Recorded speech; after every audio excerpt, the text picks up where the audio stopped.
All right, everyone, it's the next day. Welcome back to Mac Street Garage.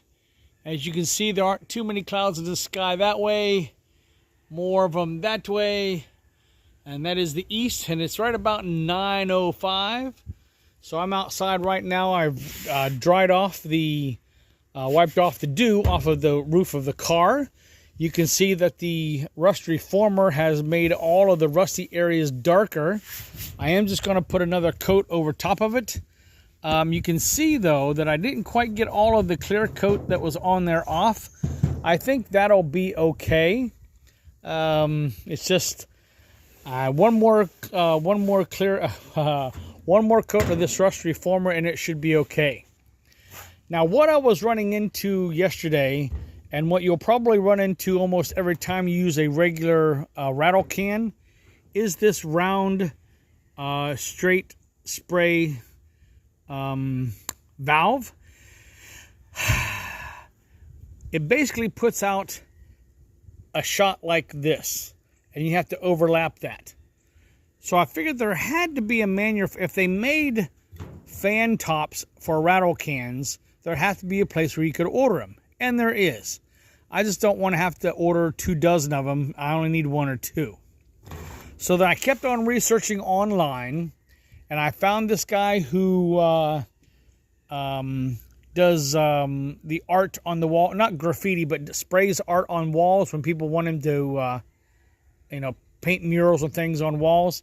And what he did is he would take an X-Acto knife, and he'd either cut, like put the very tip of the X-Acto knife in the hole and slice to the left, turn it this way, and then slice to the right. And that would give him a horizontal fan that would spray, so he could basically spray up and down and do a fan pattern. But then he also took another spray can, took the same X-Acto knife, started at the center hole of the spray button, sliced down, turned it, and sliced up. So that's what I did. I don't know if you can see it or not, or if it'll focus in on. Maybe you can. You know what? I'll set the can down and bring the camera to it. You might be able to see to where it looks like a slit is right there. Okay, so you have to be very gentle with this.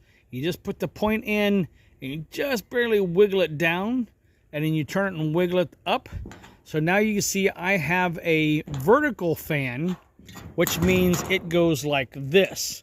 So now whenever I'm spraying the roof of the car, it's going to spray like this in a fan rather than like that.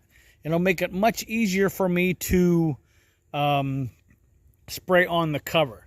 So what I can do is I can show you, this can is almost empty, but as I spray it, you'll see how it comes out in like a straight cone. And then I have this one. Watch how this one sprays. See how it fans out more? That's actually perfect. So that fanning action is going to allow me to cover more area in less time, and I can go slower, and I can put one good coat on top of the good coat that I already have, and that should give me a real good thorough coverage of the entire roof of the car. So it feels like the metal is dry. The sun has been doing its duty in drying this off for me. I'm going to take another cloth, wipe all of the dirt that is accumulated from pollen from the palm tree, and I'm going to take this topper off, since this is the one I've cut. This is the one I've cut.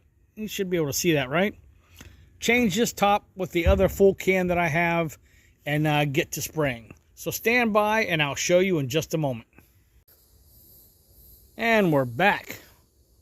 Well, that was much easier with the fan spray. I was able to do the entire roof again. I think like 5 or 6 minutes.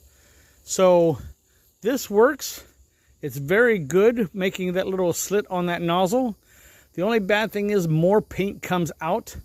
So you can't be as slow as if you were using it with the, when it's the fan spray like this, more paint's coming out, or more protectant's coming out, than if it's like this.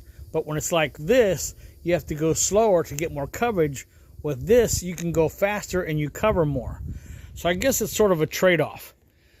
So I don't have to let this one set for 24 hours. It was just the first coat. The sun will be up here in a little bit. It'll bake this and then bake it dry. And then later on today, come out and I'm going to put my first coat of the self-etching primer on it. And hopefully that'll get it sealed up before any rain happens. Maybe I'll get 2 or 3 coats of that primer on, and that should give it a nice good seal. And so hopefully tomorrow I might even be able to put the white paint on top. So that's all for now. I think what I'll do is I'll go ahead and print this one since it's kind of long. Be back after a bit. Oh, must be 9:30. Here comes the train. But be good to yourself. Be nice to each other. And I'll see you a little bit later on this afternoon.